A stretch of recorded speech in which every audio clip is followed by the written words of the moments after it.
Olá, gente, tudo bem? Vamos falar sobre o tópico 17 do edital para a Polícia Federal, que é a teoria da aprendizagem. Quem já fez pedagogia sabe muito bem isso aqui, né? Mas vamos revisar, vamos ver que você já tem muito tempo, né? Que saiu da escola e vai começar a estudar para concurso agora. O que você tem que focar nesse assunto? Vamos dar uma geral, tá? Para esse concurso, eles estão pedindo três teorias importantes para gente: o behaviorismo, o cognitivismo e o construtivismo, tá? O behaviorismo, ele tem como os principais teóricos, né, o Skinner e o Pavlov. Gente, não adianta falar muito bonito às vezes, né? E ele basicamente. Será que eu tenho. Tem como escrever aqui? Tenho, eu acho. Basicamente, eles vão fazer o quê? Vão pedir o quê pra gente, né? Vão pedir que a gente tenha uma aprendizagem na questão de estímulo e resposta, certo? Então, a aprendizagem ela vai acontecer de acordo com o condicionamento do comportamento lá de quem está aprendendo, né? Por exemplo, você já viram o pessoal agora falando muito de eu vi muito criança, reforço positivo, né? Então, se você faz, a criança vai lá, exemplo, dobra a cama. Aí a mãe vai lá, ai, que bonito, meu filho, toma aqui um chocolate quente, uma coisa assim. Isso é um reforço positivo, né? E aí a criança vê aquilo como uma coisa boa, aprende e faz aquilo. É a mesma ideia daqui, do behaviorismo. Então, a criança, a pessoa que está aprendendo, na verdade, ela vai ter uma aprendizagem a partir do estímulo. Então, você pode dar uma recompensa boa ou uma punição. E a partir disso que você vai ter ali o condicionamento dela e a aprendizagem, tá? Isso é utilizado muito na parte de adultos, né? Em treinamentos que principalmente requerem repetição e memorização. Por exemplo, alguma habilidade muito específica, como, por exemplo, a pessoa que faz lá o caixa do supermercado. Ela precisa apertar esse botão aqui. Então, toda vez que ela quiser dar o troco, tem que fazer esse botão. Então, no treinamento, é feita a questão, por exemplo, do behaviorismo, tá? Agora, o cognitivismo, ele já tem uma base teórica aqui voltada por Piaget e Althusser.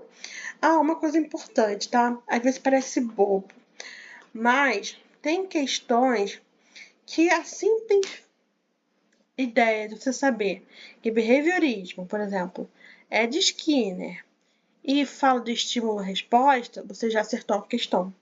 Que o cognitivismo é Piaget e fala sobre processos mentais, processos internos de memória, percepção, resolução de problemas, pronto, acertou a questão, tá? Construtivismo fala de Vygotsky, zona de desenvolvimento proximal, pronto, já acertou também. Então, vocês precisam esse básico que funciona, tá? O cognitivismo, basicamente, né, ali para o Piaget e tudo mais, vai trabalhar que a pessoa ela vai ter um esquema, ela vai ter um processo mental que ela vai passar para ela conseguir perceber a realidade que ela está aprendendo, né? Ela vai provavelmente trabalhar em cima de resolução de problemas e vai fixar aquele conhecimento. E aí ocorre a aprendizagem, né? Então, um esquema mental, o momento que você vai compreender aquilo que você está vivendo. Não é à toa que Piaget vai falar sobre os estágios, né? Porque cada estágio, de forma muito resumida, né, ele vai ter um período de capacidade ali que o ser humano tá é possível dele compreender ali a realidade dele. Então, até X anos, como é que tá a percepção, né, eita, do discente. Para agora o concurso, esses estágios que a gente estuda, psicomotor, que não sei o quê, não é importante. Mas é importante como se dá a construção da aprendizagem. Então a construção da aprendizagem aqui é no esquema mental e principalmente na percepção e resolução de problemas, tá? É assim que se dá, porque a gente faz uma compreensão significativa, né? Significado, beleza?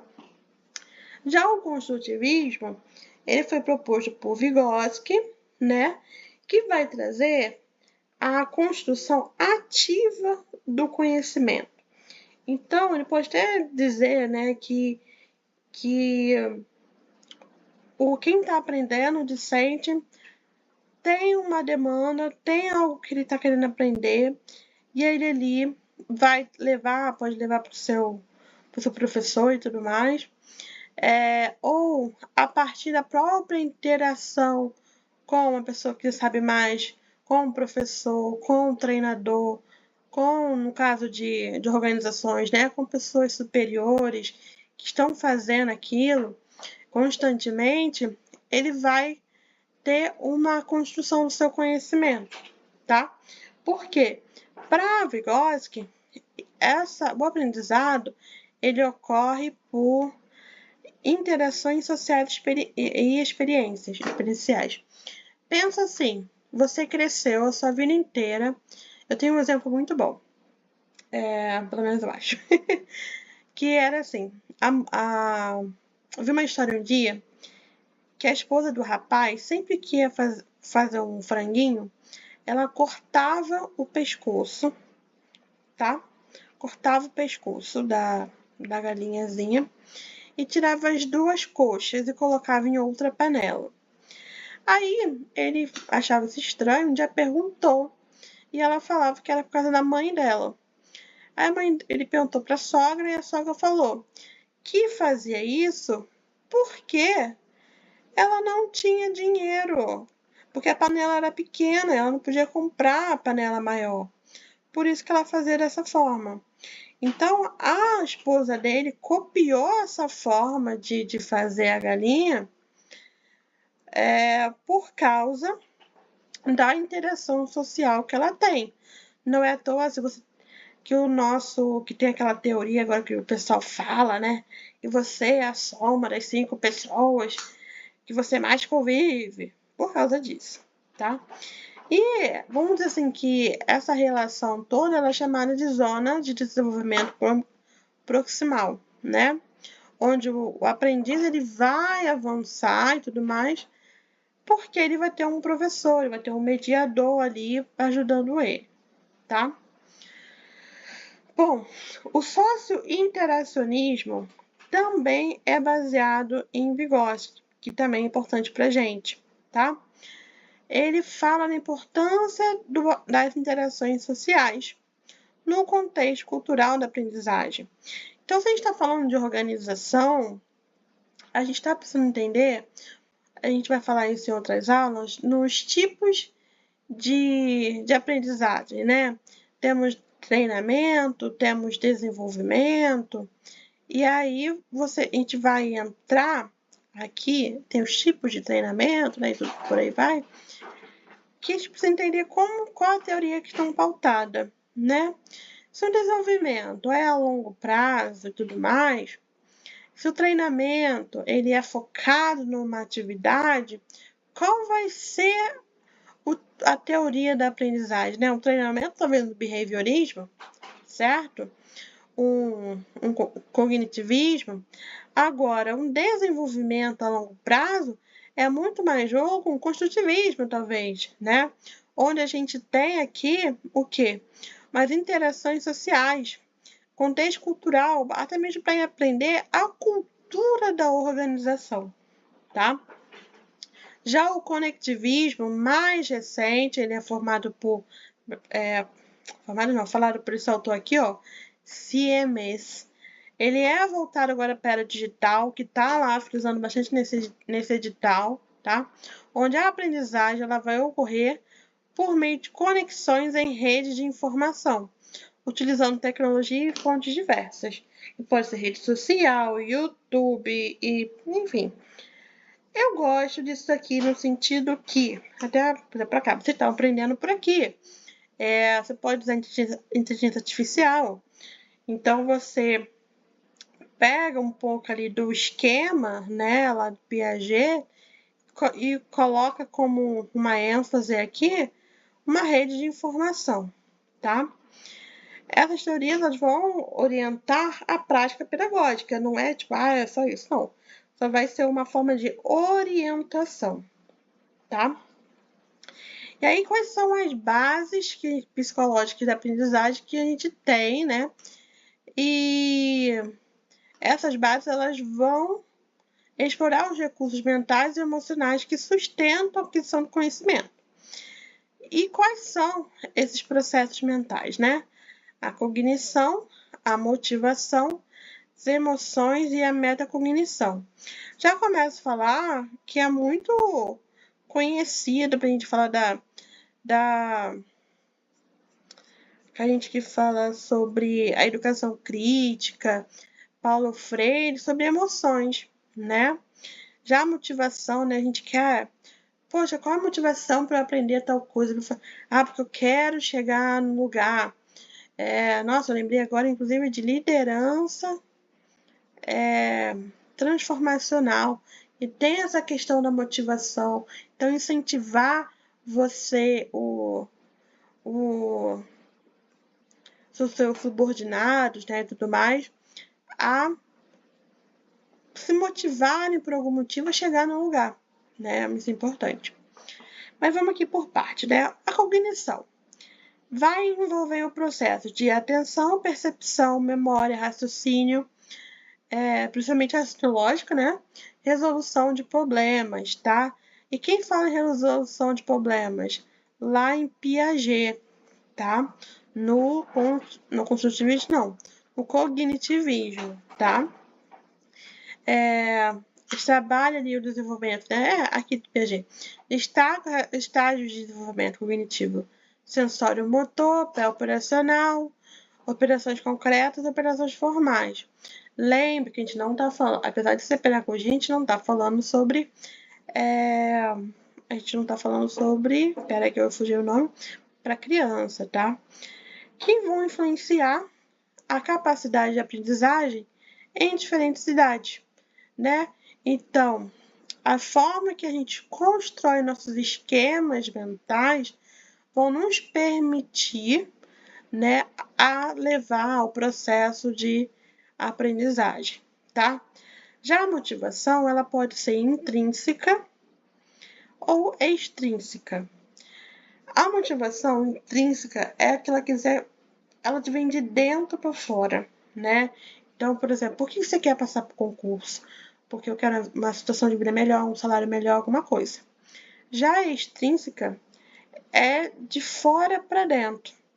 Então, pode ser uma cobrança, pode ser um evento, pode ser uma motivação do seu chefe, do seu esposo, da família, certo? E essa teoria da motivação ela é baseada na teoria da autodeterminação e desse Ian, que falam sobre a importância de a gente ter autonomia. Alô, Paulo Freire! Competência e pertencimento ao engajar o aprendiz. Lembra que eu falei daqui, mas vai ter um vídeo só sobre isso, sobre os tipos de liderança, tá? Porque, conforme eu fui estudando, gente, eu vi que esses vídeos do YouTube não estão falando sobre todos os tipos de liderança, então fiz um completo que eu vi em várias questões. Aí eu vou trazer para vocês. E fala sobre, né, o pertencimento, liderança transformacional, e visa transformar. Então, você quer engajar o aprendiz, você quer levá-lo né, a transformação, tá? Emoções, porque, gente, eu não sei vocês. Então, todo mundo, quando acontece uma coisa muito feliz ou muito triste, um trauma, aquilo fica na cabeça, né? Não sai. Né? Então, que existe terapia. Mas também no processo educacional é a mesma coisa. Então, quando a gente pode ligar as emoções, o aprendizado ele se torna significativo e a gente tende a fixar melhor o conteúdo e tudo mais. Então, de forma positiva, né, quer dizer que os ambientes que dão uma segurança psicológica, um bem-estar, ele favorece que você se sinta até mesmo motivado a estudar. Isso porque ele favorece a concentração e a retenção do conteúdo, tá? Agora, se você estiver num lugar de muita pressão, um lugar de muita cobrança, ansiedade, de um terrorismo emocional, você tende a viver um bloqueio, né? E vai bloquear ali o aprendizado, tá? E metacognição é a capacidade de refletir, sobre o próprio processo de aprendizagem. Então, quando a gente está estudando para concurso, a gente está praticando muito a metacognição, né? A gente vê, isso aqui funciona, isso aqui não funciona, melhor eu mudar a rota, fazer isso aqui, certo? É o próprio processo de você, o aprendiz, o estudante, planejar, monitorar as suas estratégias de estudos, né? Isso a gente vai fazer o quê? A autonomia, que é muito importante, tá? Inclusive também é um pouco falada lá por Piaget. Na neuropsicologia, tá? Vou ver se eu aumentei aqui. Os estudos mostram que a plasticidade, eu fiz neuro para negócios, né? Mostra, só um adendo aleatório, mostra que a plasticidade cerebral permite a aprendizagem ao longo da vida. Então, o nosso cérebro, a gente vê lá naquele filme, né, do Divertidamente, que nem tudo fica retido, né? Às vezes vai lá pro finalzinho, lá pro lixão assim, das memórias. E o nosso cérebro, ele é plástico, ele se molda ao nosso ambiente, né? Não é à toa que a gente constrói hábitos, gostos, porque o nosso cérebro, ele é plástico. Então, isso permite que a gente... Não, caraca, já imaginou?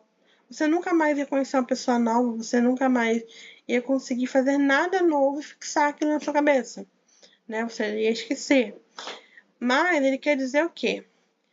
Que com repetição e prática, essa plasticidade, ela se torna mais resistente, vamos dizer assim, né?